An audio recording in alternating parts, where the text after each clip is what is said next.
L'Iran affirme qu'aucune puissance ne peut imposer son plan aux Syriens.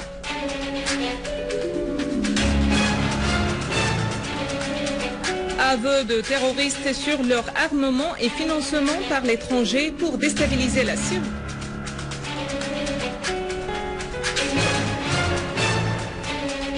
Nicolas Maduro, élu président du Venezuela, et ses partisans fêtent une victoire du socialisme.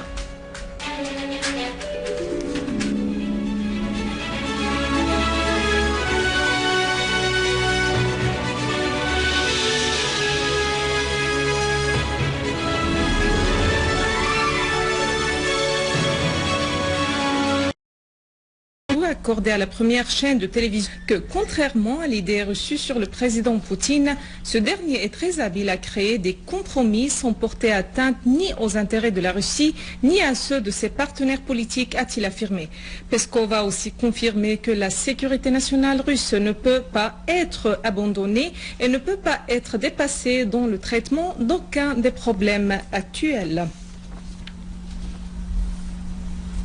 Le porte-parole du ministère iranien des Affaires étrangères, Amimam Amparast, a affirmé que personne n'a le droit de dicter son plan au peuple syrien, qui a seul le droit à l'autodétermination de son avenir politique. Amimam Amparast a exprimé le refus de son pays des tentatives de certaines puissances de dominer un État indépendant ou de changer son régime par le recours à la violence, aux armes ou à l'appui extérieur. Il a ajouté qu'aucune force ne pourrait renverser un gouvernement jouissant de soutien de la plupart des catégories de son peuple.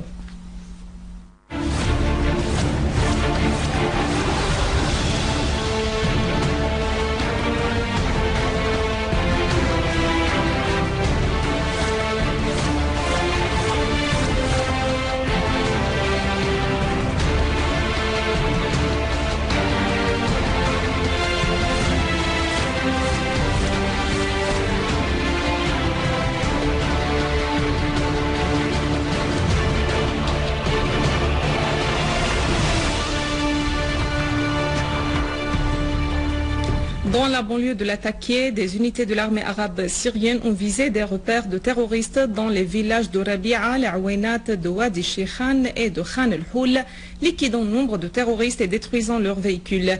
Une source haut placée a indiqué que des unités de l'armée arabe syrienne avaient pris pour cible des repères des groupes terroristes armés affiliés au front al-Nusra dans le village de l'Umrej à Kansaba, abattu nombre de terroristes dont le Qatari Mazen al-Muftahi et ses deux adjoints Abi Laith, dit l'Indonésien, et Abi Omar, dit le Philippin, et détruit 18 de leurs véhicules blindés.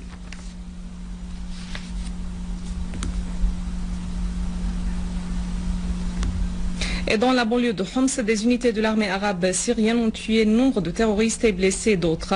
Une source au gouvernorat a fait savoir que des unités de l'armée arabe syrienne avaient détruit dans deux opérations spécifiques menées dans les localités de Tel el-Dahab et de Kfarlaha al-Hole.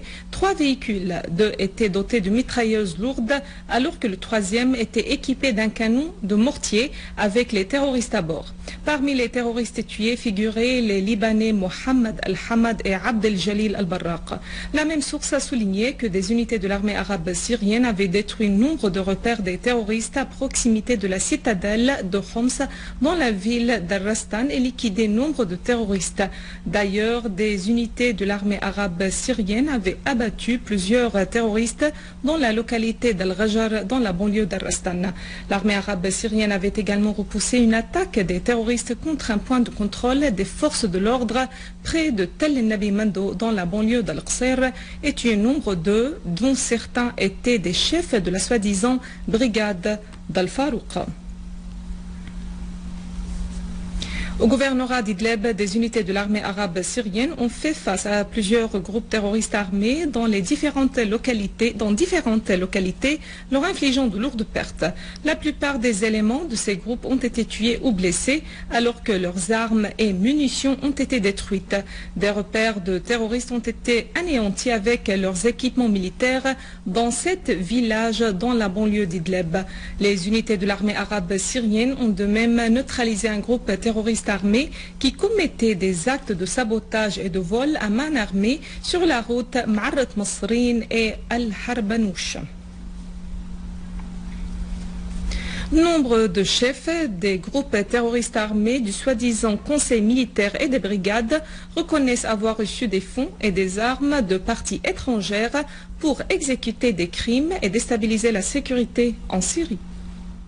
Les chefs des terroristes ont dévoilé qu'un certain nombre des membres du soi-disant conseil d'Istanbul les ont contactés et leur ont demandé de créer des comités de coordination et des pages sur Facebook sous des noms militaires divers, et leur ont envoyé des fonds des pays du Golfe, notamment le Qatar et l'Arabie Saoudite et la Turquie, pour former des groupes armés sous des appellations de régiments et de brigades pour rejoindre la soi-disant armée libre.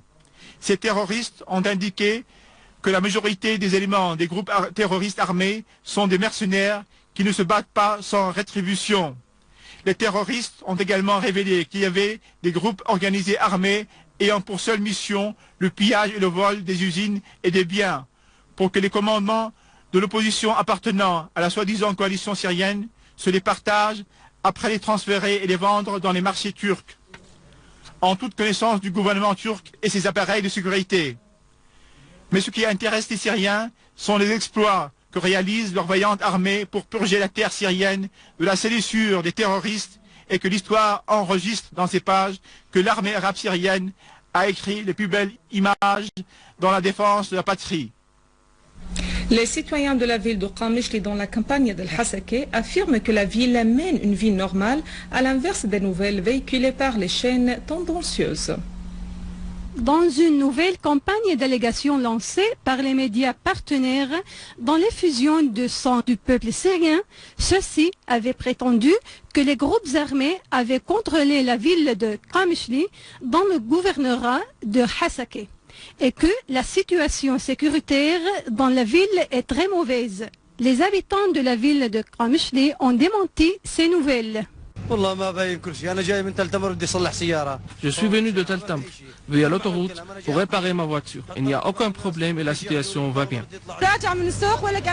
Je me suis rendu du marché, la vie est normale et nous ne savons pas d'où ces médias obtiennent leurs informations mensongères. Aujourd'hui est pareil d'autres jours. S'il y avait des problèmes, alors pourquoi vous ne les voyez pas ici? Il n'y a aucun problème à Qamishli. Nous remercions Dieu. Les citoyens de la ville de Qamishli alors ont affirmé leur attachement à l'unité nationale.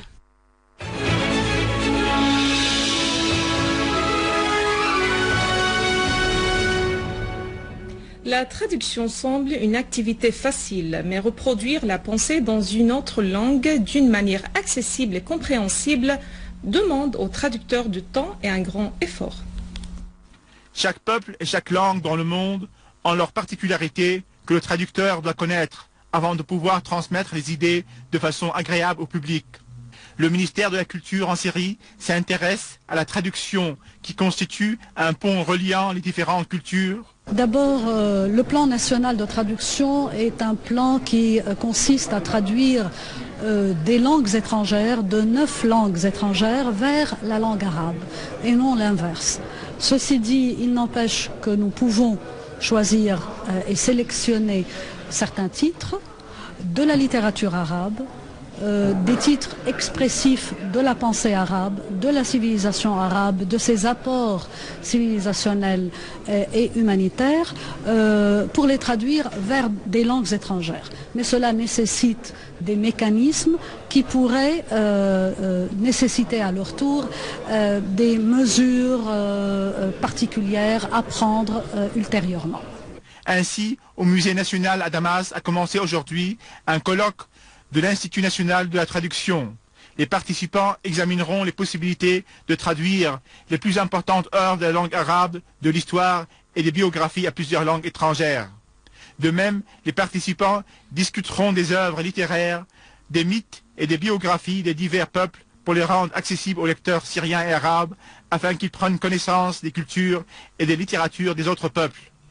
Aujourd'hui, ce projet est d'une grande importance pour donner lieu au dialogue interculturel et lutter contre les idées reçues en faisant place au patrimoine arabe qui a révélé de grands philosophes, médecins et scientifiques ayant profondément marqué la création des connaissances à travers le monde.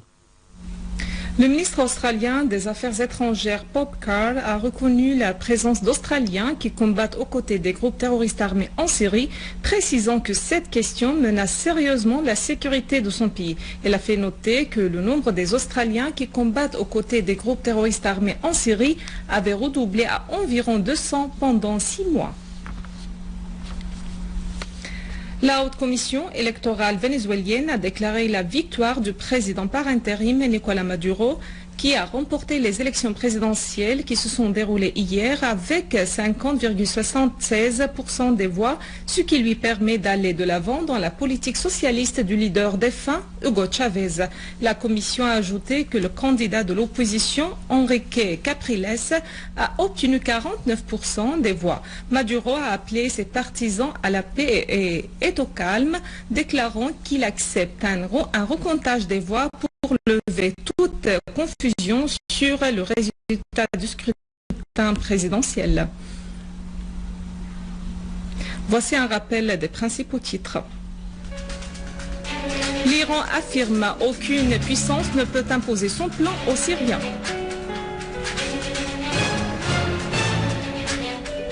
Aveu de terroristes sur leur armement et financement par l'étranger pour déstabiliser la Syrie.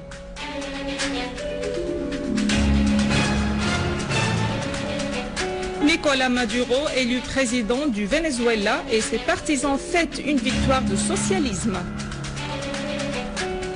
Mesdames et messieurs, c'est la fin de notre édition. Pour la revoir, visitez notre site web syrienonline.sy. Merci à vous, merci à toute l'équipe. Au revoir.